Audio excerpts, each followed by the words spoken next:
De vous-même et de Madame Kasbadji.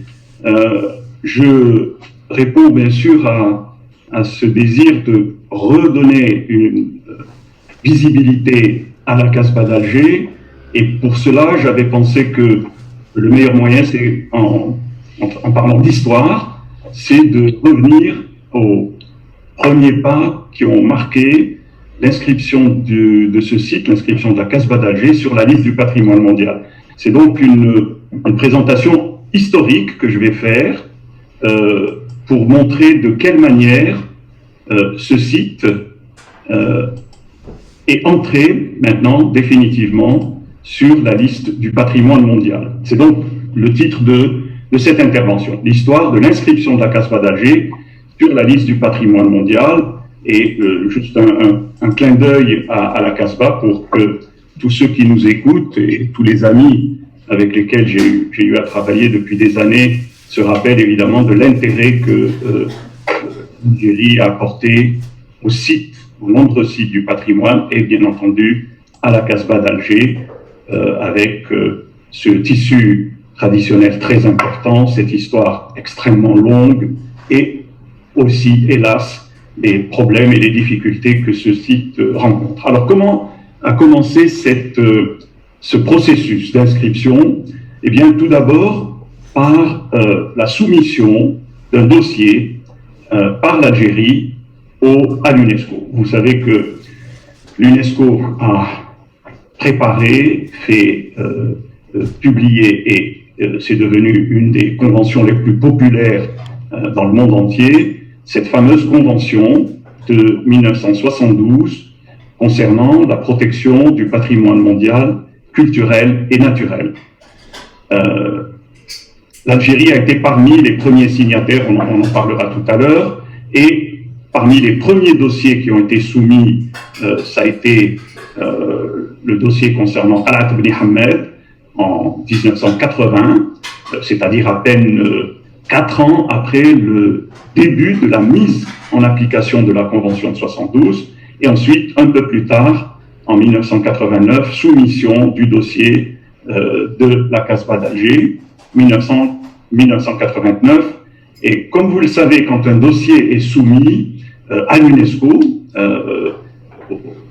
à l'époque c'était la division du patrimoine culturel qui recevait le dossier, ensuite il y a deux associations, deux organisations non gouvernementales qui sont chargées, conformément à la Convention, de faire l'évaluation du dossier. C'est d'un côté l'ICOMOS, le Conseil international des monuments et sites, et de l'autre côté l'IUCN, l'Union internationale pour la conservation de la nature. Si c'est un site culturel qui est proposé par un pays, c'est l'ICOMOS qui en fait l'évaluation, comme un organisme professionnel indépendant, puisque l'UNESCO est un organisme gouvernemental. Donc l'UNESCO, à laquelle participent tous les gouvernements, ne peut pas faire d'évaluation. Elle fait faire l'évaluation par l'ICOMOS pour les sites culturels, et elle fait faire l'évaluation par la IUCN pour les sites naturels. Et quand il s'agit d'un site mixte, comme ça a été le cas pour l'Algérie, en particulier pour le Tassili, qui est à la fois un site culturel et naturel, ce sont les deux organismes, ICOMOS de son côté et IUCN de son côté, qui font l'évaluation. Et donc pour la Casbah, pour être bref, c'est le 6 mars 1990, l'évaluation a été faite par l'ICOMOS. Et l'ICOMOS a fait la recommandation suivante que vous voyez sur l'écran, que l'inscription de ce bien culturel sur la liste du patrimoine mondial soit différée pour permettre une étude comparative des médinas se trouvant dans cette zone culturelle. Ceci est donc la première évaluation faite par l'ICOMOS après la soumission du dossier par le ministère de la Culture et bien entendu via la représentation de l'Algérie auprès de l'UNESCO. 6 mars 1990.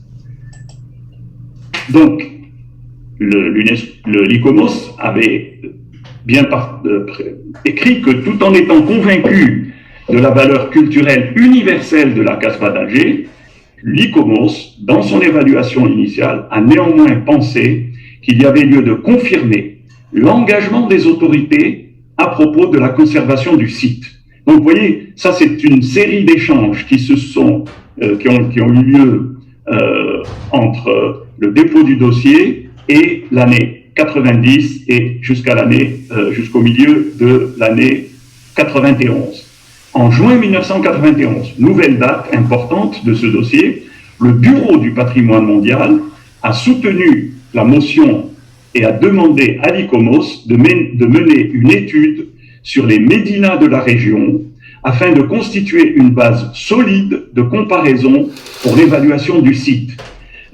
C'est aujourd'hui devenu presque une chose courante, mais au début de la mise en œuvre de la Convention, donc nous sommes dans les premières années de la mise en œuvre de la Convention, ce qu'on appelait les études comparatives n'étaient pas immédiatement faites par le pays qui présentait un dossier, une soumission pour l'inscription au patrimoine mondial. Donc ça a été demandé en juin 1991 et l'ICOMOS a reçu en octobre, le 24 octobre 1991, une lettre dans laquelle la délégation permanente d'Algérie auprès de l'UNESCO a exprimé l'engagement ferme des autorités algériennes à l'égard de la conservation de la Casbah. Donc, il y a un processus de dialogue qui s'établit entre le pays et l'UNESCO, entre le pays et l'organisation non gouvernementale. Alors, la justification était la suivante. La proposition algérienne concerne la vieille ville d'Alger, située entre la Casbah, forteresse proprement dite, et le bord de mer. L'histoire de la ville d'Alger est encore plus complexe et tumultueuse que celle du pays tout entier. Et donc, à partir de ces documents, à partir de ces informations, le Comité du patrimoine mondial a reçu toute cette documentation. Il s'est réuni, donc autre date à retenir, à Carthage du 9 au 13 décembre 1991. Et à cette réunion, c'est un de nos collègues, un ami de longue date, qui est toujours d'ailleurs en activité, c'est le professeur Asdin Bechaouch, qui était directeur général de l'Institut national du patrimoine, qui a présidé la réunion du Comité du patrimoine mondial à Carthage entre les dates du 9 et du 13 décembre 1991. Qu'est-ce qu'a décidé à ce moment-là, à cette date du 9-13 décembre 1991 ? Le Comité du patrimoine mondial a décidé d'entamer la procédure d'inscription de ce site sur la liste du patrimoine mondial et a demandé à cet effet que soit élaboré un plan de sauvegarde qui tienne compte des propositions des archéologues et historiens chargés de la conservation de la Casbah. Voilà donc ce que le comité à Carthage a décidé. Donc il n'a pas décidé d'inscrire, il a décidé de demander encore des précisions supplémentaires sur les engagements de l'Algérie en matière de conservation. Et le comité donc a décidé de reporter la décision concernant ce dossier à la prochaine réunion du Comité du patrimoine mondial de décembre 1992.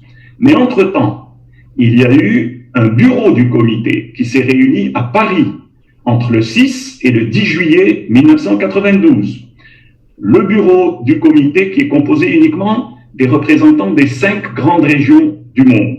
Ce bureau a décidé que lors de la prochaine réunion du Comité du patrimoine mondial à Santa Fe aux États-Unis, il examinerait les informations complémentaires concernant la Casbah.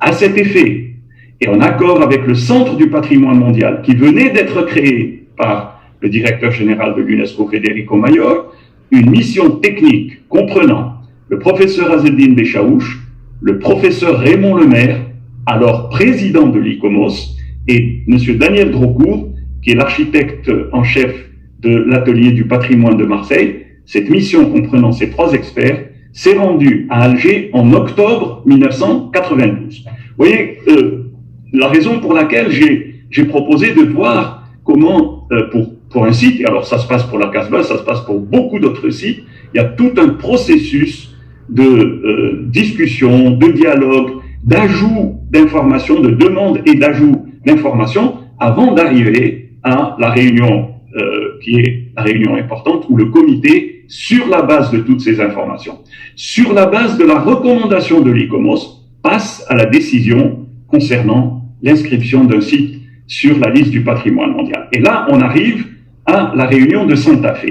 Alors, quelques petites explications à ce sujet, parce que à cette époque, les États-Unis n'étaient pas membres de l'UNESCO. Les États-Unis avaient quitté l'UNESCO en 1983 pour 2 raisons principales. D'une part, parce que l'UNESCO avait inscrit la ville de Jérusalem dans ses remparts sur la liste du patrimoine mondial en 1981, puis en 1982 sur la liste du patrimoine en péril. Et donc, il y a eu une opposition des États-Unis à cette situation. Et d'autre part, à l'époque, c'est le directeur général Amadou Mortarambo qui avait demandé à un expert irlandais, Sean McBride, de faire un rapport sur le nouvel ordre mondial de la communication. Ces 2 actions ont été mal vues par les États-Unis qui ont quitté l'UNESCO, comme ils l'ont fait d'ailleurs l'année dernière, lorsque le président Trump a été élu, et ils ont quitté l'UNESCO. Donc actuellement, on est dans la même situation à l'UNESCO où les États-Unis ne sont pas membres de l'UNESCO. Mais, vous allez me dire, mais comment se fait-il que la réunion se passe aux États-Unis, à Santa Fe, dans cet État qui s'appelle le Nouveau-Mexique, New Mexico? Eh bien, parce que les États-Unis sont toujours membres de la Convention de 1972. On peut légalement, dans le droit international, on peut être membre d'une convention et ne pas être nécessairement membre de l'institution qui est en charge du suivi de cette convention. Et c'est donc en décembre 1992 que la réunion a été organisée à l'invitation des États-Unis dans cette petite ville de Santa Fe. Avant de se réunir, le bureau de nouveau fait une réunion avant que le comité dans son ensemble, composé de 21 États élus par l'ensemble des États partis à la Convention de 72, eh bien, le bureau s'est réuni le 6 décembre 1992 à Santa Fe, donc une autre date à retenir dans cette succession de réunions, concernant les propositions d'inscription de 4 biens culturels et qui posaient quelques problèmes de complément d'information. 2 d'entre eux concernaient d'une part la Casbah d'Alger, en Algérie, bien dont la procédure de proposition d'inscription avait été déjà entamée, ce que je viens de vous expliquer donc depuis 1989, 1990, 1991, et d'autre part, tout ça, ça a été décidé dans la même réunion, dans le même ordre du jour, le site d'Angkor, au Cambodge, dont c'est un bien dont la procédure d'urgence avait été retenue. Alors, peut-être qu'un autre jour, je vous parlerai du Cambodge, où je continue à travailler avec mon ami Azzeddine Beshaouch. Nous sommes pratiquement les 2 seuls maghrébins à avoir connu le développement du site d'Angkor depuis la fin du conflit des Khmers rouges au Cambodge jusqu'à présent.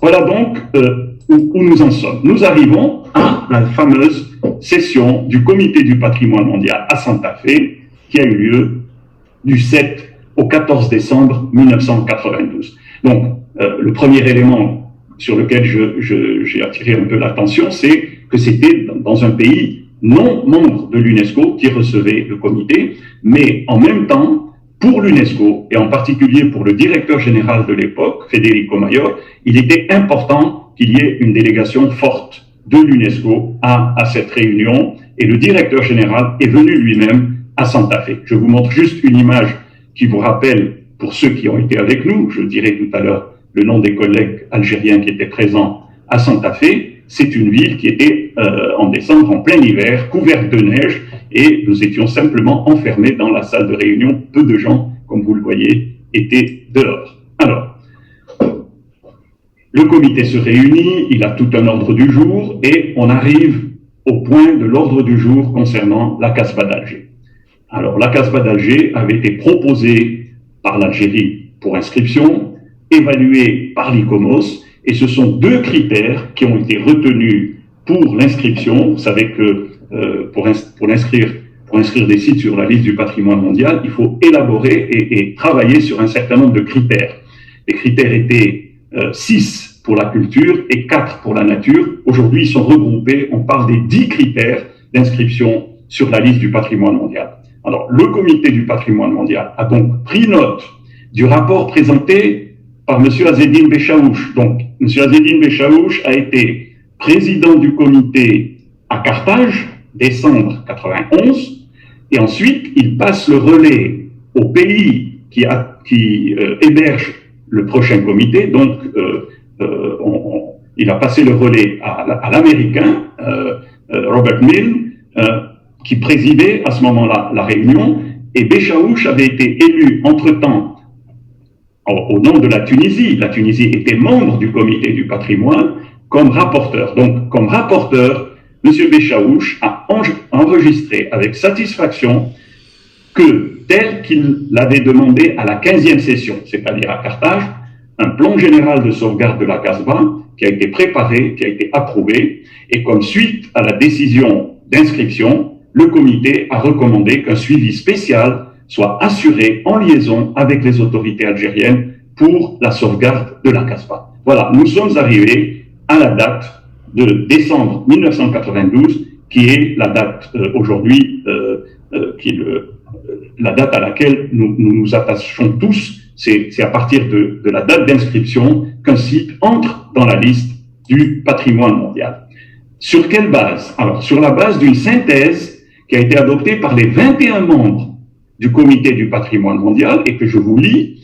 La Casbah d'Alger apparaît comme un exemple significatif de ville historique maghrébine qui eut une grande influence sur l'urbanisme dans la partie occidentale de la Méditerranée et en Afrique subsaharienne.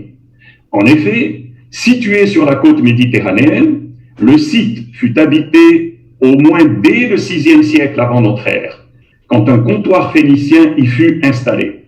Le terme Casbah, qui désignait à l'origine le point culminant de la Médina de l'époque ziride, s'applique aujourd'hui à l'ensemble de la vieille ville d'El Jazaïr, dans les limites marquées par les remparts d'époque ottomane édifiés dès la fin du XVIe siècle.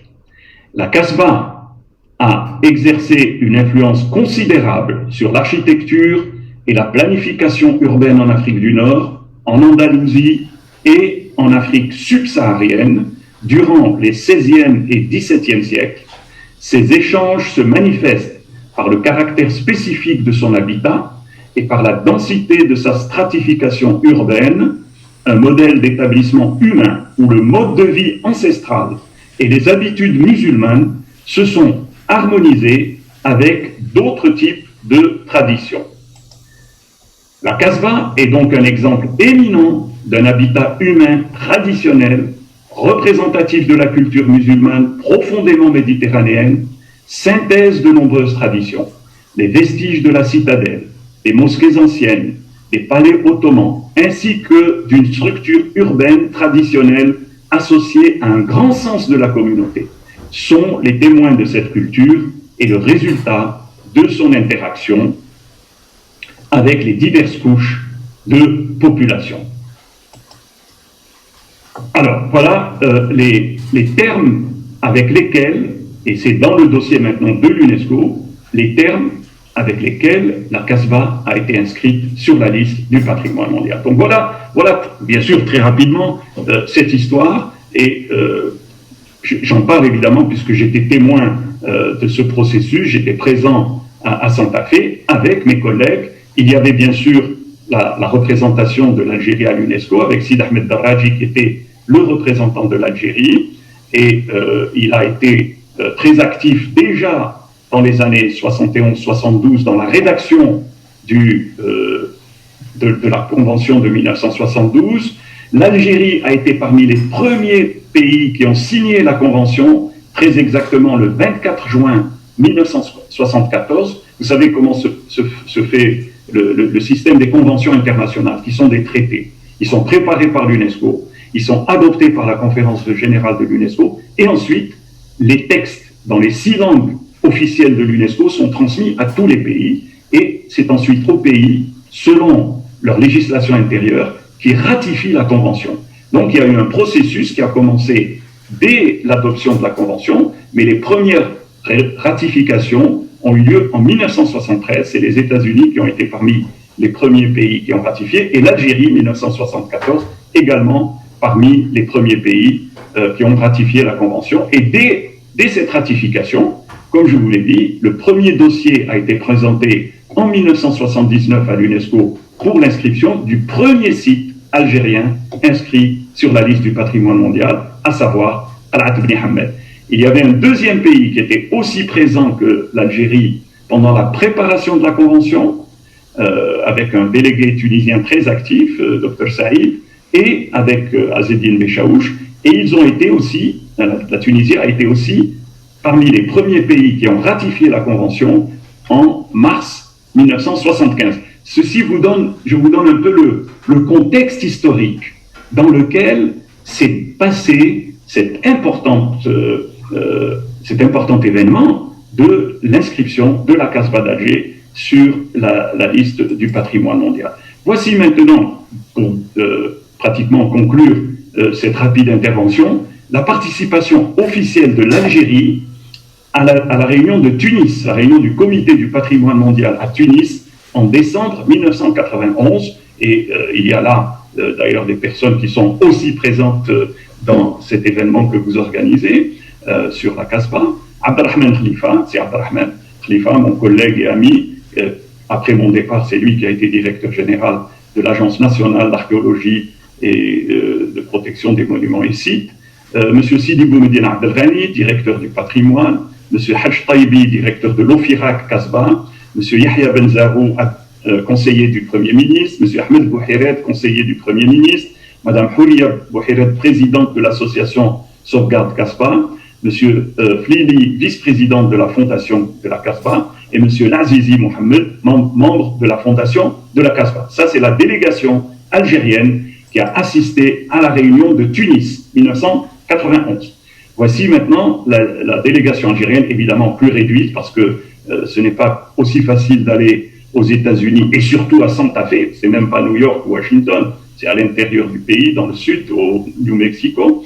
La délégation plus réduite, avec l'Ayrhamha, mademoiselle Fatima Qadriya Qadram, inspecteur pour le patrimoine, monsieur Mohamed Boukli Hassan,